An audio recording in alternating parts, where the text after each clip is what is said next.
What's going on, guys? I want to talk about Spider-Man Across the Spider-Verse, but more importantly, I want to talk about the ending of the movie. So with that being said, obviously, since I'm talking about the ending, it's going to contain major spoilers. So if you have not seen the movie yet, like this video, save it, and then come back when you have seen the movie. But let's get right into it. So we all know the massive reveal that we see at the end of the movie where we see Miles in Earth 42, but not as Spider-Man, but as the Prowler. People looked at this as a major shock, which it is, but I also think people are not realizing how important this ending is, not just for the movie, but for the Miles Morales lore in general. In order for you guys to understand how important this ending is, I'm gonna take it all the way back to the beginning from when Miles was created back in 2011. Also, side note, this is probably going to be a long video, so please bear with me and please pay attention.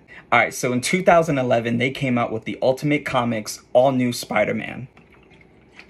Now, Miles actually got bit at his uncle's house. And it was at this moment Jefferson Davis, who is Miles' father, finds out he went to go pick Miles up from his uncle's house. And this is when we realize that Aaron and Jefferson don't have a great relationship. So after Miles' dad finds him, they decided to have a conversation. And it was at this moment where Jefferson Davis explains to Miles that he does not want him around Aaron because he is afraid he is going to be a bad influence on him. And the reason why Jefferson is in fear of Aaron being a bad influence on Miles is because they grew up in a life of crime. Also in this moment, he briefly explains that Aaron was in a life of crime, but at the same time, Jefferson himself was involved too, and he admits that to Miles. Now, it wasn't until 2014 where we get a more explicit origin story on what happened between Aaron and Jefferson Davis. When Jefferson and Aaron were younger during this time, Aaron asked Jefferson, his brother, to help him run some errands. Little did Jefferson know that those errands involved, crime. Now, after a meeting that Aaron and Jefferson Davis had with the mobsters, they get into a little bit of a scuffle, which ends up Aaron and Jefferson getting into a fist fight. Obviously, after getting into a fistfight in public, Jefferson actually ends up getting arrested, which actually grabs the attention of a very important man by the name Nick Fury. At this point in time, where Nick Fury invited Jefferson to be an undercover agent for S.H.I.E.L.D. This is where the story gets interesting, because Jefferson actually agrees to be the double agent because the money was good, and ultimately finds out that he's going to be working for the Kingpin.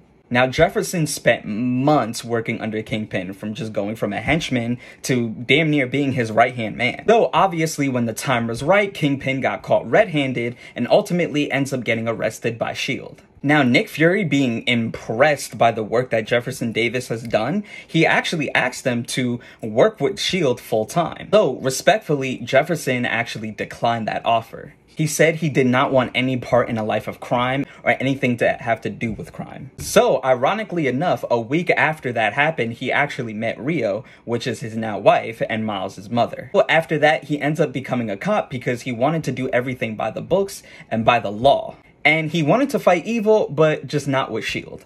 But on the other hand, Aaron actually continued his life in crime, which upsetted Jefferson the most. Now, in the comic books, Miles Morales never became the Prowler, which makes the decision that they made in the movie a lot more brilliant. Now that you have a brief origin story about Jefferson Davis and Aaron Davis and their rocky relationship, let's talk about why the ending is really important and why it's really important that we saw Miles Morales as the real Prowler. Now, we all know that the spider that bit Miles Morales was from the universe Earth 42. And it's also explained in the movie by Miguel O'Hara that the reason why Earth 42 has no heroes is because the spider that was supposed to bite Peter Parker in Earth 42 never bit him, so he never became Spider-Man, so there were no heroes to fight crime. So it was just a world of crime. And it was at this moment, after we find out that Miles Morales is the Prowler, we also find out that Jefferson Davis in Earth 42 is dead. Now, here's where I think I'm going to blow your mind. So now that you have the knowledge that Jefferson didn't want his son around his brother because he's a bad influence, in this universe, that actually came into fruition. So here's what I think happened. Although Uncle Aaron is considered a criminal and he actually does bad things, and objectively speaking, he is a bad guy. People could look at him as an anti-hero, but that's not the case here. He is still a good influence on Miles.